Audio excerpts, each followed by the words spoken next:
আসসালামু আলাইকুম। লার্ন আইটির পক্ষ থেকে সবাইকে স্বাগতম। আমি ইফতিকার রহমান। তো আমরা HTML CSS এর তৃতীয় পর্বে আজকে আবার নতুন করে একটি ফোল্ডার ক্রিয়েট করব। তো ফোল্ডার ক্রিয়েট করতে প্রথমেই রাইট বাটন ক্লিক করে নিউতে যাবেন। নিউতে গিয়ে একটা ফোল্ডার ক্রিয়েট, আমরা ফোল্ডারটার নাম দিই প্রজেক্ট। তো আমরা জানি HTML CSS লিখতে হলে প্রথমে HTML ফাইল এবং CSS ফাইল তৈরি করতে হয়। তো HTML ফাইল তৈরি করতে নিউতে যাবেন, নিউতে গিয়ে টেক্সট ডকুমেন্টকে রিনেম করে index.html।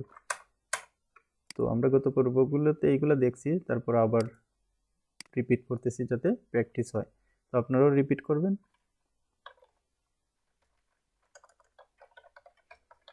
style.css।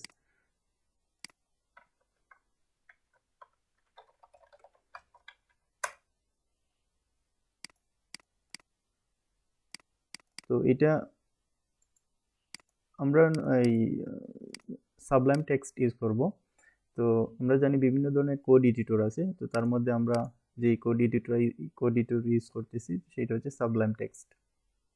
তো আমরা যে HTML এবং CSS ফাইলটা ক্রিয়েট করছি ওই ফোল্ডারটা আমরা সাবলাইম টেক্সটে ওপেন করব। তো সাবলাইম টেক্সট ওপেন করে এইখানে ড্র্যাগ করে ছেড়ে দিলেই হবে। ড্র্যাগ করে এটাকে এভাবে ছেড়ে দিলাম প্রজেক্ট 3। তো HTML ফাইল লিখতে হলে প্রথমেই লিখতে হয় HTML। এটাকে কপি করে শুরু এবং শেষ HTML, এটাকে ডাবল টেক। তো ডাবল টেকে ক্লোজ করতে হয় এইভাবে স্ল্যাশ দিয়ে। তো তারপরে লিখতে হয় হেড। একইভাবে এটাকে কপি করে আমরা পেস্ট, কন্ট্রোল-V, এখানে স্ল্যাশ দিয়ে হেডের পরে লিখতে হয় বডি, কপি পেস্ট স্ল্যাশ দিয়ে এইভাবে ক্লোজ করতে হয়। তো এখানে এইটার রিলেশনশিপটা যদি আমরা একটু দেখি, তো হেডের উপরে আছে HTML, তার মানে কি হেডের প্যারেন্ট হচ্ছে HTML, আর হেডের HTML এর আন্ডারে আছে হেড এবং বডি। HTML ট্যাগের এই চাইল্ড এলিমেন্ট হচ্ছে হেড এবং বডি, এই দুটো হচ্ছে চাইল্ড এলিমেন্ট। আর এইটা হেড এবং বডি আছে পাশাপাশি, তো এই দুইটাকে বলে সিবলিং, মানে সিবলিং হিসেবে আছে দুইটা পাশাপাশি, বা ব্রাদার বা সিস্টার হিসেবে ধরা হয়। তো আমরা হেডের মধ্যে লিখতে হয় টাইটেল,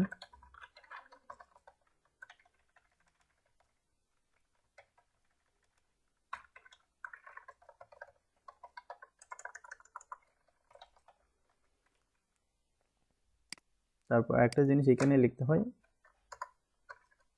এই HTML এবং HTML লেখার উপরে লিখতে হয় ডক টাইপ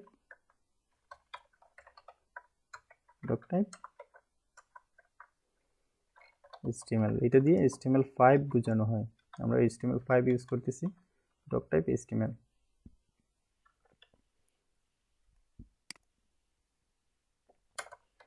তারপর আমরা যদি এখন আমাদের এই HTML পেজটা ব্রাউজারে ওপেন করে ডাবল ক্লিক করে আমরা কিছুই দেখতে পাবো না, আমরা শুধু টাইটেল লিখেছিলাম। এই যে এখানে দিস ইজ টাইটেল উপরে, আপনারা যদি এখানে দেখেন তো দিস ইজ টাইটেল, আমরা যে এই অংশটা দিছি এখানে দিস। তো আমরা বডিতে যা লাগবে এখানে শো করবে। তো আমরা HTML কিছু ট্যাগ লিখে, আমরা জানি h1 একটা HTML ট্যাগ। তো আমরা ডামি টেক্সট নিয়ে আসি কিছু, লরেন ইপসাম লিখে সার্চ করবেন, এখানে এই সাইটে গেলে ডামি টেক্সট পাবেন। তো আমরা এখান থেকে একটু টাইটেল হিসেবে এখানে কিছু টেক্সট দিই। তো টাইটেল যেহেতু এটা আমরা ছোট করে রাখি এখানে, আর এখানে একটা প্যারাগ্রাফ ট্যাগ নিই HTML। আমরা জানি যখন কোনো ওয়েবসাইটে দেখবেন বেশি এই যে অংশটুকু এখানে অনেকগুলো লেখা আছে, তার মানে এটা একটা প্যারাগ্রাফ, এটা একটা প্যারাগ্রাফ, এটা একটা প্যারাগ্রাফ, এটা আর একটা প্যারাগ্রাফ, এবং এইখানে অল্প লেখা আছে, টেক্সট আছে, তো এটা একটা হেডিং। তো হেডিং আছে H1 থেকে H6 পর্যন্ত। তো আমরা এখান থেকে কিছু টেক্সট কপি করে এখানে প্যারাগ্রাফে দিয়ে দিলাম। আমরা এটাকে কপি করে আরেকটা প্যারাগ্রাফ দিয়ে দিই, দুইটা প্যারাগ্রাফ। তো আর যখন কোনো লিস্ট লেখা হয়, এখানে কোনো লিস্ট আমরা যদি WC স্কুলসের ওয়েবসাইটে যাই, এই যে লিস্টটা তৈরি করা হয়েছে, তো লিস্ট তৈরি করা হয় ULLI দিয়ে। তো আপনারা যদি HTML চ্যাপ্টারে এখানে ULLI একটু দেখেন তাইলে বুঝতে পারবেন। এখানে আছে, অথবা গুগলে সার্চ দিবেন ULLI, HTML ULLI। তো আমরা লিস্ট তৈরি করতে হলে কি করতে হবে, প্রথমে লিখতে হয় UL, এটা একটা ডাবল টেক, তো আমরা ক্লোজ করতে হবে এইভাবে। আর UL এর আন্ডারে লিখতে হয় LI, একইভাবে এটা একটা ডাবল টেক। তো আমরা লিখতে পারি এখানে কপি, একইভাবে এই লিস্টটাকে আমরা কপি করি,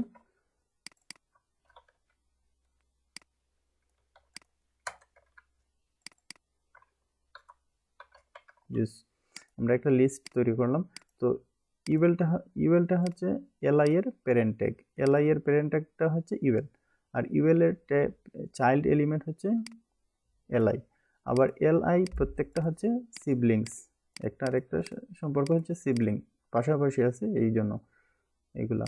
তো এইটা হচ্ছে আমরা যে রিলেশনশিপটা একটা HTML ট্যাগের সাথে আরেকটা HTML ট্যাগের যে রিলেশনশিপ, এখানে UL P, এই দুইটা P আছে এবং একটা H1 আছে, এগুলো হচ্ছে সিবলিং।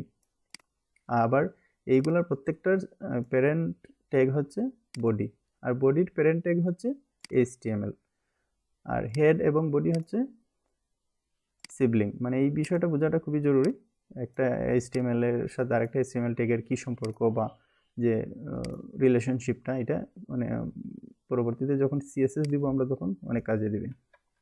তো আমরা কি HTML ট্যাগ যেহেতু ইউজ করছি, এখন তো আমরা ব্রাউজারে রিফ্রেশ দিলেই দেখতে পারবো এগুলো চলে আসবে।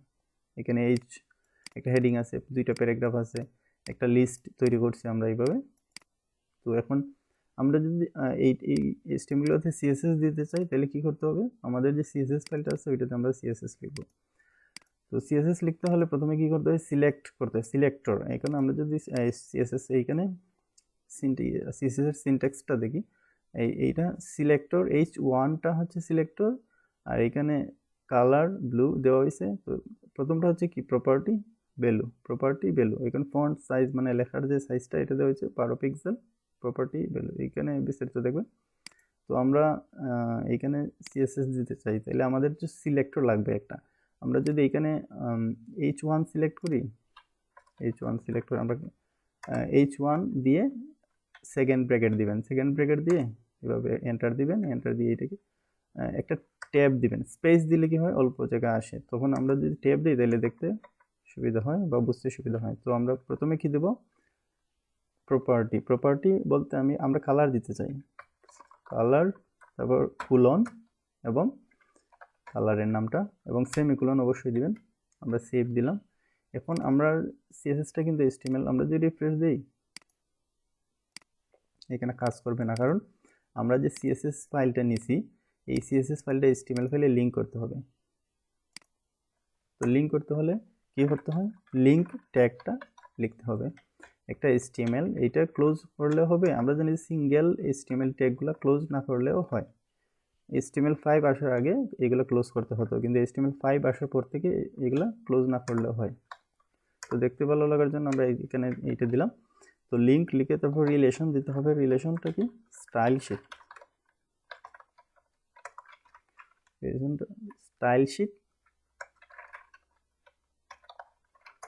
HREF। আমরা যদি আমাদের ফোল্ডারটা একটু দেখি, HTML ফাইল এবং CSS ফাইলটা পাশাপাশি আছে, একটার সাথে একটা পাশাপাশি আরেকটা আছে। তো আমরা এখানে style.css লিখলেই হবে। মানে এই যে CSS ফাইলটা আমরা এই HTML ফাইলে লিঙ্ক করাতে, এখন যদি আমরা রিফ্রেশ দিই দেখি হয় কিনা, এখন যে CSSটা পাইছে, মানে আমরা যে কালারটা দিছি H1 এর মধ্যে, আমরা এই যে H1টা আছে, H1 এর মধ্যে আমরা CSSটা দিছি। তাহলে এখন একটা জিনিস আমরা কি করতেছি, আমরা চাইতেছি প্রত্যেকটা HTML এলিমেন্টের মধ্যে কালার রেড হবে বা ব্ল্যাক হবে, যে কোনো একটা কালার আমরা প্রত্যেকটার মধ্যে কালার দিতে চাইতেছি।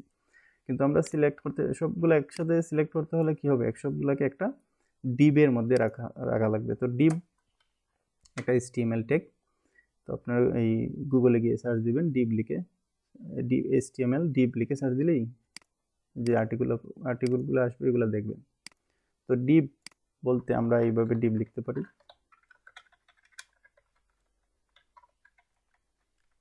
এটা একটা ডাবল ট্যাগ, তো এটাকে ক্লোজ করতে হবে। তো আমরা এই ডিভের আন্ডারে যত HTML ট্যাগ আছে সবগুলো নিলাম, ট্যাব দিয়ে সবগুলোকে সমান করে নেবেন, দেখতে ভালো লাগবে সবগুলো। এখন ডিভ, এখন এখানে কি করতে হবে, একটা ক্লাস দিতে হবে।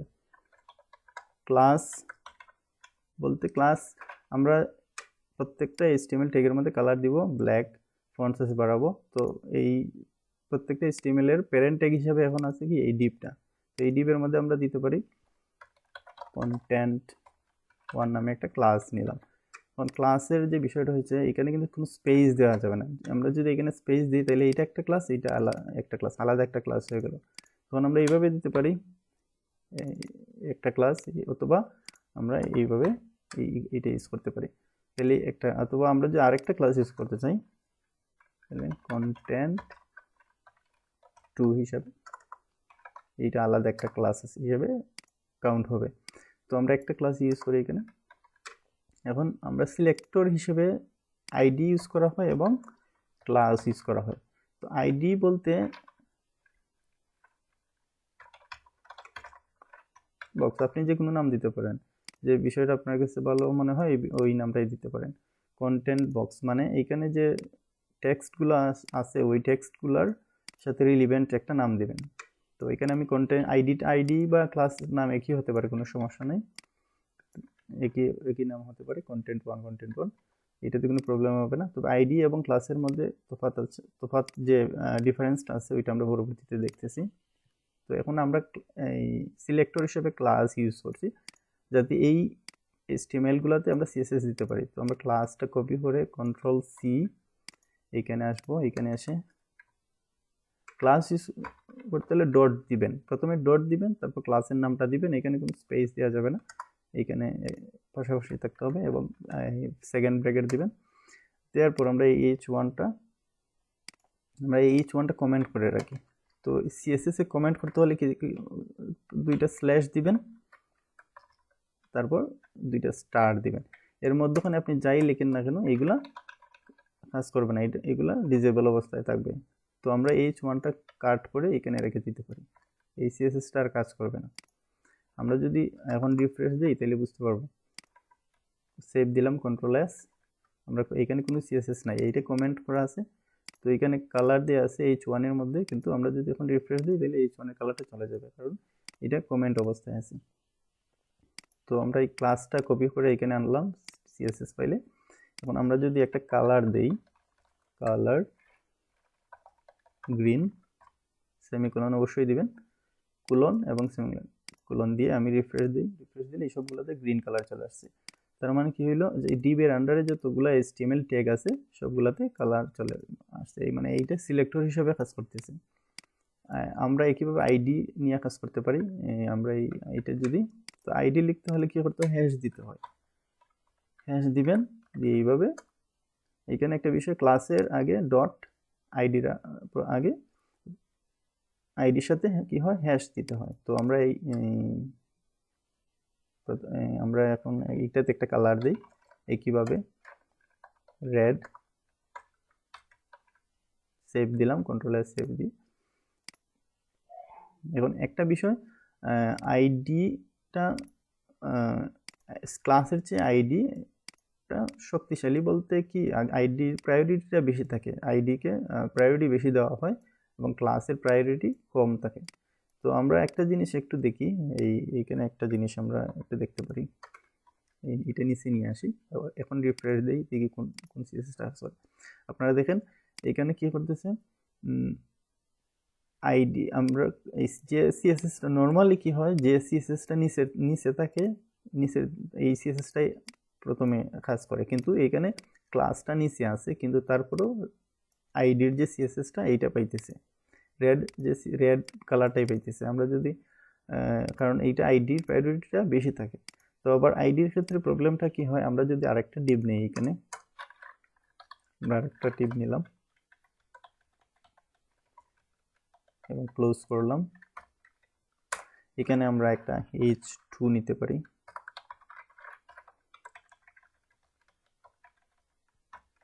h2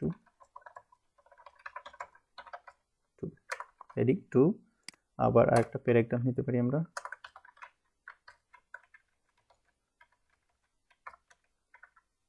এইখান থেকে কিছু আমরা টেক্সট কপি করে আনি, এই প্যারাগ্রাফটা আমরা আবার কপি করি, দুইটা প্যারাগ্রাফ, সরি আমি যেভাবে লিখতেছি এইভাবে দিবেন, ক্লাস দিয়ে তারপর কন্টেন্ট 2। এখন আমরা একটু রিফ্রেশ দিই। এইখানে এইটা হচ্ছে কন্টেন্ট, এইখানে এই স্টেমগুলোতে কিন্তু কোনো সিএসএস পাইতেছে না। এর কারণটা কি হচ্ছে, এই যে ক্লাসটা আছে এই ক্লাসের মধ্যে আমরা কোনো সিএসএস দেই নাই, এই শুধু কন্টেন্ট 1 যে ক্লাসটা আছে এইটার মধ্যে সিএসএস দেওয়া আছে। তখন আমরা যদি কন্টেন্ট 2 এইটাতে সিএসএস দিতে চাই, একইভাবে আমরা আইডিটা কমেন্ট করে রেখে দিতে পারি,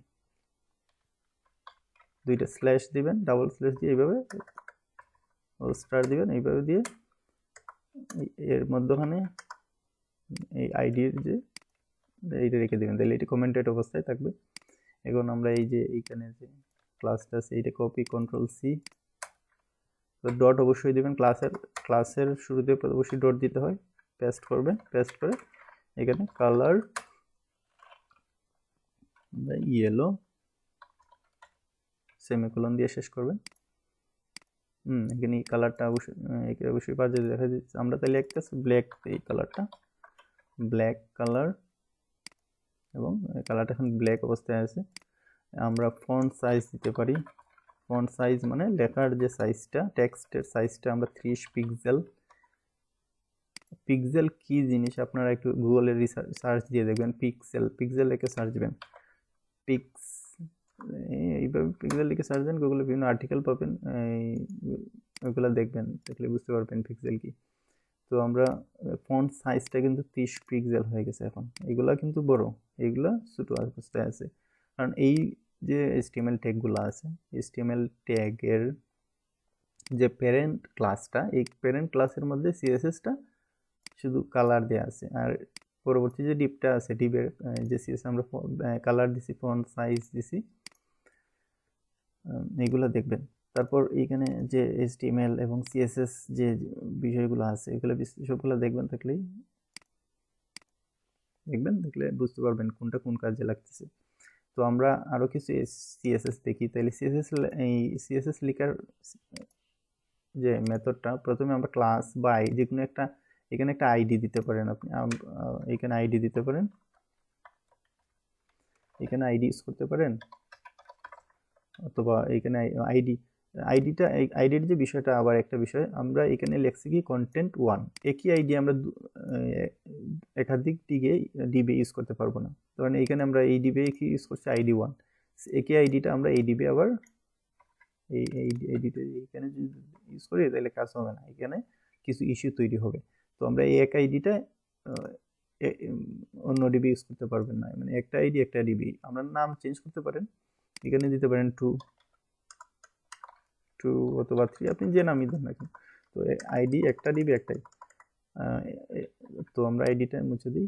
তো ক্লাসই ইউজ করা হয় বেশিরভাগ সময়। তো কন্টেন্ট 1 কন্টেন্ট 2 দুইটা ডিব, তো দুইটা ডিবের আন্ডারে যে এগুলোতে আমরা আরেক কিছু সিএসএস দিই, আমরা এখন কি করতে পারি, কন্টেন্ট 2 সিএসএসটা নিলাম, নেওয়ার পর কি H2, এটা কি H2 আছে, H2, তো H2টা সিলেক্ট করলাম, সিলেক্ট করার পর আমরা কি ফন্ট ওয়েট বোল্ড মানে গাঢ়, ফন্ট ওয়েটটা H2 ফন্ট ওয়েটটা অলরেডি বোল্ড আছে, বোল্ড মানে গাঢ়, আমরা এক কাজ করতে পারি, ফন্ট ওয়েট নর্মাল দিই, নর্মাল। এই সিএসএস গুলো আপনি WT স্কুলস থেকে দেখে নেবেন, এইটা হালকা হয়ে গেছে। তো আমরা এইটার ফন্ট সাইজটা বাড়াতে পারি, আরো ফন্ট সাইজ 40 পিক্সেল, আর একটু বড় করি, আমরা এটা 70 পিক্সেল দিতে পারি। এইটা বড় হয়ে গেছে। এখন একটা জিনিস দেখেন, আমরা কিন্তু সিলেক্ট কি করছি, শুধু H2টাকে সিলেক্ট করছি। আমরা কিন্তু এই যে এর আন্ডারে যে প্যারাগ্রাফ আছে দুইটা, এই দুইটার ফন্ট সাইজ কিন্তু বাড়ে নাই। এই যে দুইটা প্যারাগ্রাফ, এই দুইটার ফন্ট সাইজ কিন্তু বাড়ে নাই, শুধু বাড়ছে কি H2 যেটা আছে ওইটার ফন্ট সাইজটা বাড়ছে। তার মানে আমরা স্পেসিফিকভাবে সিলেক্ট করতে পারি। তো এইখানে এখন আমরা প্যারাগ্রাফটা সিলেক্ট করতে পারি। এই ক্লাসটা কপি করে এখানে পি দিয়ে আমরা এটার ফন্ট সাইজটা কমিয়ে দিতে পারি, একটু ফন্ট সাইজটা দিতে পারি 10 পিক্সেল। 10 পিক্সেল দিলে কি হয় দেখি, এই অনেক ছোট হয়ে গেছে। তার মানে কি আমরা আলাদা আলাদাভাবে সিলেক্ট করতে পারি। এখানে পি আছে, H2 আছে, এখানে UL আছে। তো আমরা কিভাবে H1 ক্লাসটা নিয়ে এখানে আমরা এখানে একটা জিনিস করতে পারি, কমেন্টের যে কাজটা কি হয়, এখানে আমরা কমেন্ট করে লিখে রাখতে পারি content1 CSS, যাতে বোঝার সুবিধার্থে, যাতে আমার কোডটা যাতে অন্য কেউ দেখলে বুঝতে পারে যে এখানে কি লেখা আছে বা কেন, মানে কি কারণে লেখা আছে, কোন CSS গুলো আছে, দেখলেই বুঝতে পারবে যে এটা content1 এর CSS এবং এটা content2 CSS। তো আমরা content1 এর আন্ডারে কি আছে, UL-li। তো আমরা UL-li এ যদি কোনো CSS দিতে চাই কি করব, প্রথমে ক্লাসটা নিব, ক্লাস নিতে হলে অবশ্যই ডট দিবেন, কোনো স্পেস দেওয়া যাবে না। তারপর স্পেস দিয়ে লিখবেন UL। content1 এর চাইল্ড এলিমেন্টটা কি UL, তারপরে আবার UL এর চাইল্ড এলিমেন্টটা কি li, তাহলে আমরা UL এর পর দিব li, এইভাবে। এখন আমরা এখানে কালার দিতে পারি, সেমিকোলন দিবেন, দিয়ে কালারের নামটা লিখবেন। আমরা দিতে পারি পিঙ্ক। আমরা সেভ দিলাম, সেভ দিয়ে একটু রিফ্রেশ দিই, এইটা পিঙ্ক কালার হয়ে গেছে। এখন আমরা ফন্ট সাইজটা বাড়াতে পারি, font size 30 pixel, font weight bold. এখন আমরা রিফ্রেশ দিই, CSS এ কাজ করতেছে। তার মানে কি এটা সিলেক্টর, এইখানে content1 UL এবং UL এর চাইল্ড এলিমেন্ট হচ্ছে li, এইভাবে এটা নেস্টিং করা হয়েছে, এটাকে বলে নেস্টিং। মানে আমি content1 ক্লাসটা নিলাম, এরপর UL-টা দিলাম, মানে এটা নেস্টিং করলাম। তারপরে UL এর চাইল্ড এলিমেন্ট হচ্ছে li, তাই li-টা দিলাম, যাতে স্পেসিফিক যে HTML এলিমেন্ট, স্পেসিফিকভাবে যে আমি HTML এলিমেন্টের মধ্যে CSS দিতে চাইতেছি ওইটা দিয়ে কাজ করবে। এখানে এই সেম UL-টা যদি আমি এখানে নিয়ে আসি, কপি পেস্ট করলাম, এখন আমরা যদি এটাতে কিন্তু কোনো CSS পাবে না, এটাতে কোনো CSS নাই, শুধু এটাতে আছে, কারণ আমরা যে ক্লাসটা সিলেক্ট করছি কোনটা করছি, content1 এর আন্ডারে UL আছে, UL এর আন্ডারে li আছে, এইটা দিয়ে শুধু CSS-টা কাজ করবে। আর content2 এই যে ডিপটা আছে এইটার আন্ডারে যে UL-li-টা আছে, আমরা কিন্তু এইটাতে কোনো CSS দেই নাই। তো আজকে এতটুকুই থাক, আপনারা দেখবেন। আর এইটা অবশ্যই দেখবেন, WP স্কুলসের যে HTML CSS যে পার্টগুলো আছে অবশ্যই এগুলো দেখবেন, দেখলেই বিস্তারিত বুঝতে পারবেন। তো আজকে এতটুকুই থাক, আল্লাহ হাফেজ।